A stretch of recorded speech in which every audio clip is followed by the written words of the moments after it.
కష్టాల కడలిలో కొట్టిమిట్టాడుతున్న వారిని కడతీర్చే దివ్యశక్తి ఆ జగన్మాత. లోక కంటకులైన దుష్టులను దూనుమాడి జీవకోటిని సంరక్షించిన దివ్య చరిత ఆమె. దేవతల దుఃఖాలను, ఆర్తిని, క్లేశాలను ఉపశమింపజేసిన లోక పావని ఆమె. సురుల పక్షాన నిలుబడి అసురులతో తలపడిన మహోన్నత శక్తి ప్రదాయిని ఆమె. యోగులు ఆ శక్తిని మనసులో ధ్యానిస్తారు. మోక్షార్థులు అరిషడ్ వర్గాలను జయించి ఉపాసిస్తారు. సర్వాభరణ భూషిత పాశాంకుశధారిణి అయిన ఆ తల్లిని నామమాత్రంగా స్మరిస్తే చాలు సర్వ శుభాలు చేకూరుతాయి.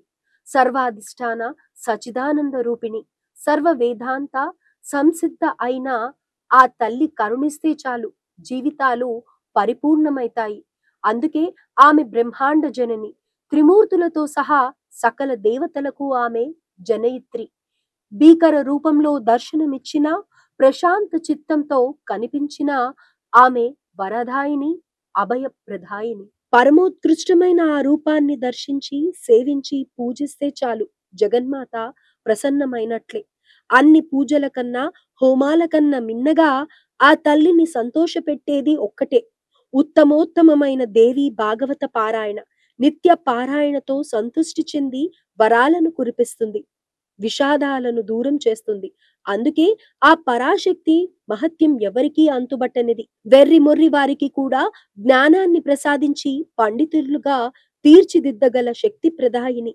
సామాన్య కాళిదాసును మహాకవిగా మలిచిన జ్ఞానప్రదాయిని.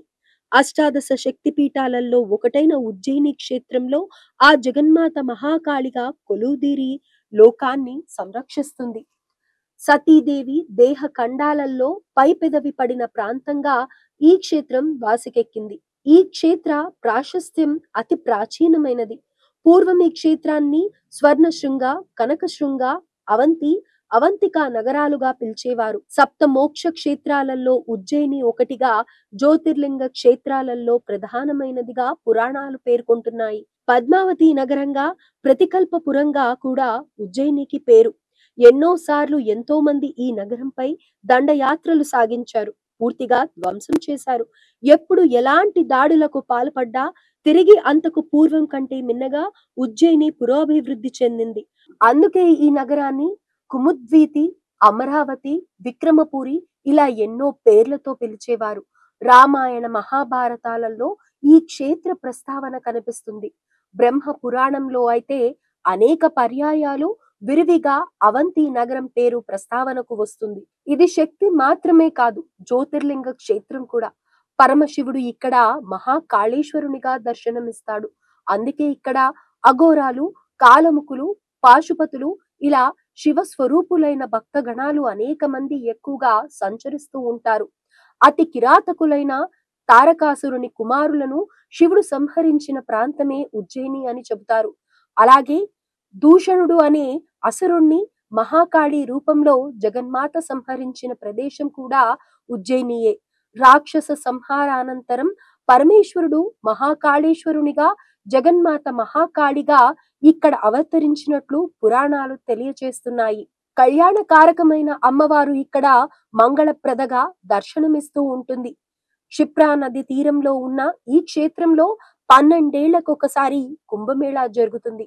ఇది పురాణ చారిత్రక ప్రశస్తం ఉన్న క్షేత్రం. ద్వాపర యుగంలో బలరామకృష్ణులు సాందీపుని వద్ద విద్యాభ్యాసం కొనసాగించింది అవంతికా నగరంలోనే.